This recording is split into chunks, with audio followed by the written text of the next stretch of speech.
For years, Sam Lovegrove quietly established himself as the beating heart of the beloved British television series Shed and Buried. Armed with little more than a wrench, a razor-sharp wit, and an encyclopedic knowledge of vintage motorcycles, Sam became a fixture in the lives of classic vehicle enthusiasts.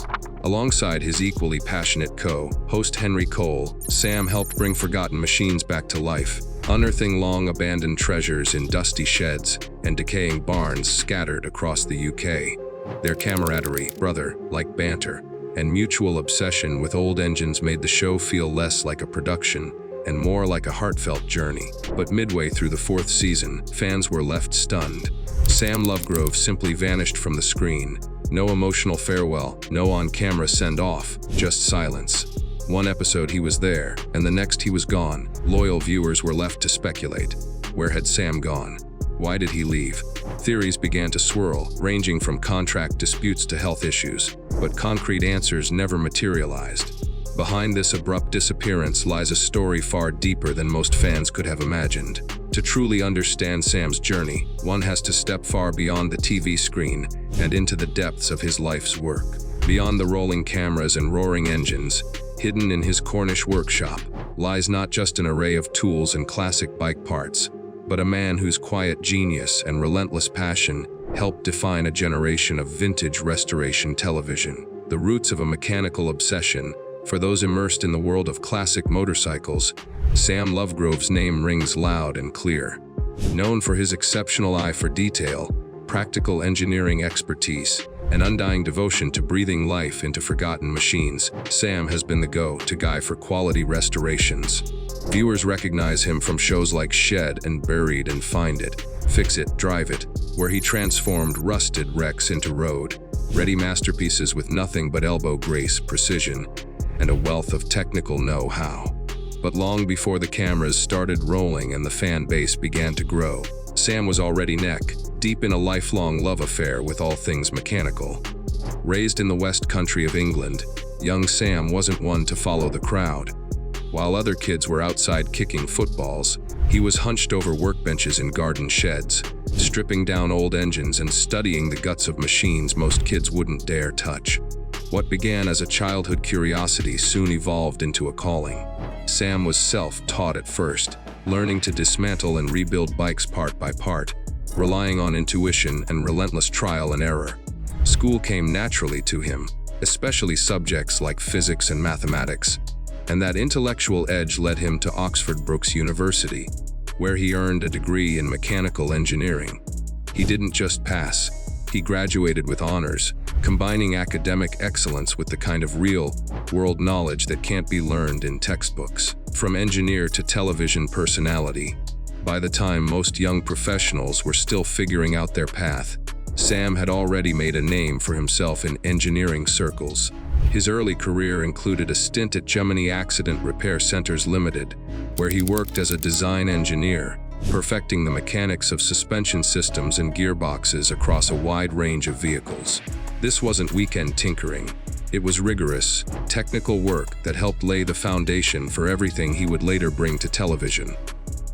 After Gemini, Sam moved on to even higher stakes, joining Honda Performance Development as a development engineer. There, he worked on some truly iconic machines, including the high-performance Honda NSX and the track-dominating Corvette C7R Le Mans cars.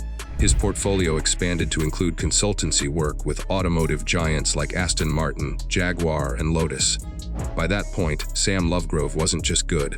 He was quietly becoming a behind-the-scenes legend in the performance vehicle world. But it wasn't fame he was chasing. It was always about the machines. That all changed when his path crossed with Henry Cole, a fellow motorbike enthusiast with a flair for storytelling and a background in television. Henry had a vision for how vintage bike culture could be brought to the screen, and the moment he met Sam, he knew he'd found the perfect co-pilot. The rise of a cult favorite, Sam's on-camera debut felt natural. He wasn't playing a role, he was just being himself, thoughtful, calm, deeply knowledgeable, and unfailingly passionate about the work.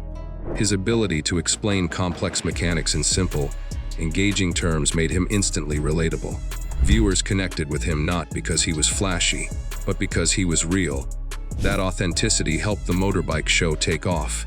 With Henry's charisma and Sam's steady expertise, the series became a hit among classic bike lovers. Each episode offered more than just restorations. It gave audiences a peek into the rich history of motorcycles and the unique stories behind every engine. Whether it was Henry Test driving the ultra-rare Brough Superior Super Sports or grappling with the legendary Yellow Peril Norton Commando, the show delivered one-of-a-kind content. One standout season saw the duo restore a vintage WLC Harley, while another featured the revival of the iconic Enfield Bullet. Sam's way of demystifying even the most technical jobs turned every greasy, hands-on repair into a teachable moment. Shed and buried digging for treasure, riding on their success, Henry and Sam launched Shed and Buried, a show dedicated to uncovering hidden gems tucked away in the forgotten corners of Britain. From rusty motorcycles and antique tractors to decaying vintage cars and old boats, the pair scoured barns, sheds, and gardens in search of machines worth saving, and maybe even flipping for profit. It quickly became clear this was more than just a reality show. It was a heartfelt mission to preserve Britain's mechanical heritage. Henry brought the enthusiasm and deal-making savvy, while Sam handled the nuts and bolts, often literally. Their personalities clashed just enough to keep things entertaining, and their banter was half the charm. There were plenty of memorable moments. In one standout episode, they visited collector Eddie Roberts in Leicester to negotiate over a rare 1962 Grave Sportsman. The seller wanted a sky-high price, but Sam wasn't having it. He confidently pointed out the bike's flaws and refused to overpay, a move some fans criticized but many respected. It was a reminder that Sam wasn't there for gimmicks, he was there for the machines. Another highlight came during a trip to Cornwall, where they discovered a dilapidated Ferguson T20 tractor buried under decades of debris. Where most saw junk, Sam saw potential. He painstakingly restored the tractor from the ground up, and when it finally went to auction, it sold for an impressive price, a true testament to his skill.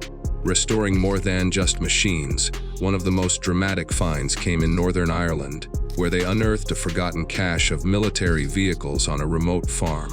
Among them was a war-worn Land Rover with a storied past. Sam recognized its value immediately.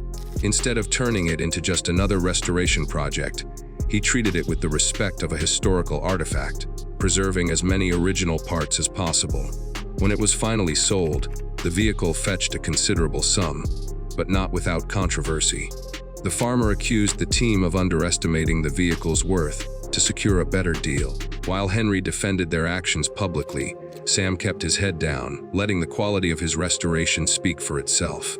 The popularity of Shed and Buried soared, and so did Sam's reputation. He became more than just a co-host.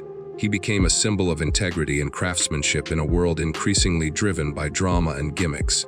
His calm demeanor, encyclopedic knowledge, and obvious love for the work won him a loyal fan base. Find It, Fix It, Drive It, the final chapter. After Shed and Buried, Sam and Henry weren't ready to hang up their tools just yet. They launched Find It, Fix It, Drive It, another enthusiast's dream series focused on restoring forgotten vehicles and taking them for a proper spin. Each episode followed a familiar rhythm: find a rare relic, fix it up, and give it a test drive worthy of its legacy. Sam handled the complex mechanics, often working against tight deadlines, while Henry rounded up parts, experts, and contacts to keep the projects moving.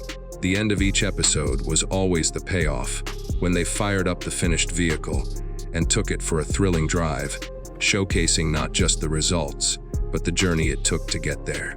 And then silence, which brings us back to that sudden disappearance. Midway through season 4 of Shed and Buried, Sam was gone. No send-off, no final ride, no explanation. Just gone. Fans flooded forums and social media with questions. Was it burnout? A personal decision? Contractual disagreements? Health problems? The truth for now remains elusive. What is known is that Sam continues to tinker and restore out of the public eye.